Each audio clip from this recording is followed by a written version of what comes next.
For most of my life, I lived on the edge of things. I stood at the shoreline of plans, toes in the surf of intention, always saying, tomorrow. Tomorrow I'll write the novel. Tomorrow I'll start exercising. Tomorrow I'll send that email, take that risk, change my life. Tomorrow became my favorite word. It was the land where everything important would happen. Once I felt ready, once I had time, once the conditions were perfect. But perfection is a mirage. And readiness is often a disguise for fear. I didn't see procrastination as an enemy. It wasn't malicious. It never stormed through my life with violence. It was more like a velvet rope across the entrance to action. A quiet voice saying, not yet. Just wait. And so I waited. I filled my time with distractions that looked suspiciously like productivity. Color-coded task lists I never followed. Hour-long YouTube tutorials I never used. Elaborate goal-setting journals with more ink than action. I told myself I was preparing, that I was being strategic.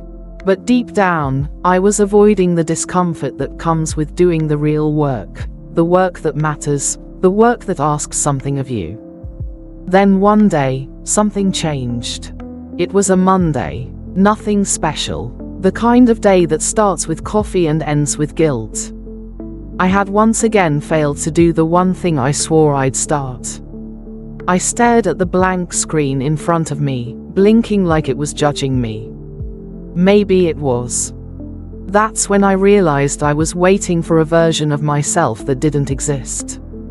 I was waiting to become someone who wanted to do hard things. Someone who leapt out of bed with clarity, who faced uncertainty with a grin. But that person wasn't coming. I had to become them by starting anyway. So I did. Not dramatically. Not perfectly. I didn't overhaul my life or have a movie montage transformation. I just opened the document I'd avoided for weeks and wrote one messy paragraph. I set a timer for 20 minutes and refused to care whether the work was good. And it wasn't. But it existed. And existence was a revolution. That day taught me something I now carry like a compass. Action doesn't follow motivation, motivation follows action. I stopped waiting to feel ready. I stopped bargaining with the myth of inspiration. I began to treat procrastination not as a flaw, but as a signal, a flare from my inner world. Sometimes it meant I was afraid. Sometimes I didn't know where to start. Sometimes I just needed rest. But more often than not, I just needed to begin. Since then, I've learned a few truths about overcoming procrastination. Discipline is kinder than guilt.